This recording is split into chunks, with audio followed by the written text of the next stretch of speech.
Hello and welcome back to the channel. This is Bartleby, and I wanted to make a short video about my initial impressions of Atomic Heart, a game I have waited 5 long years for. That always cracks me up. We'll let this first little clip play out here. This is just kind of an example of how the game can go from absurd and beautiful to pretty insane at a moment's notice. Wow, what a beautiful day. Shit.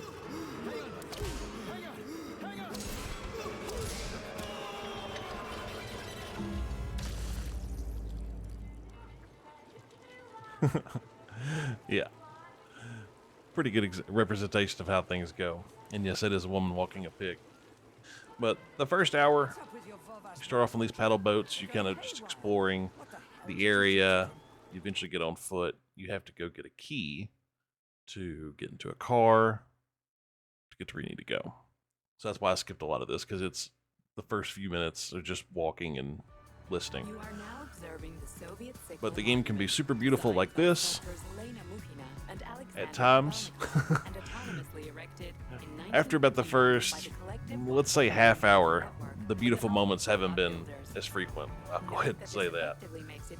But I did mostly want to touch on a couple of things that I've been reading even before the game launched today. There were some issues people had brought up from playing early versions of the game. The FOV slider, for me, is not a big problem. I'm guessing it's around 70, 75, maybe 80 FOV, which isn't terrible. It could be a whole lot worse.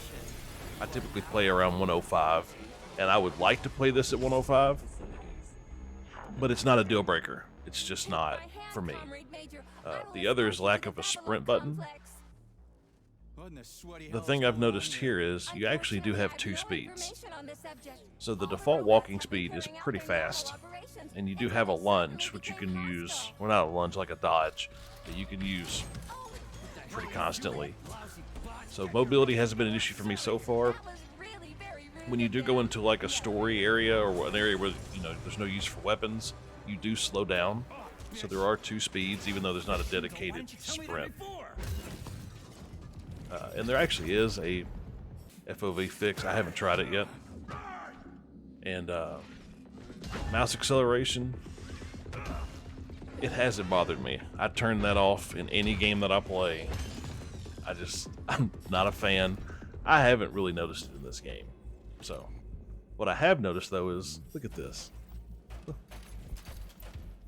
how pleasing the looting system is. You can just hold F and point it to wherever you need to go, and it'll just loot automatically. Very satisfying. But again, I'm only an hour into the game. I just want to get something out early. The combat's good. I like the dodge, it feels nice. There's a couple of creepy moments in the game. Like, I wasn't expecting this guy to be in here. He probably wasn't expecting me to meet him with my shotgun. And this is the first boss fight. But yeah, loving the game. It has been so far worth the 5-year wait. I have no complaints. I'm looking forward to playing the absolute hell out of it. I can't wait. I can't wait for what they come out with in the future, because there's going to be several DLCs slated. Who knows what those are going to look like. Can't wait. Yeah, but mostly just wanted to touch on the things I read all day long before I even had the game installed. Have not been an issue for me. So if you've been on the fence about it, in my opinion, is worth anything to you, I don't think you're going to have a bad time. In closing, I just want to say thank you for interacting with the channel, for being a part of this community. Take care of yourselves, and I will see you soon. Later.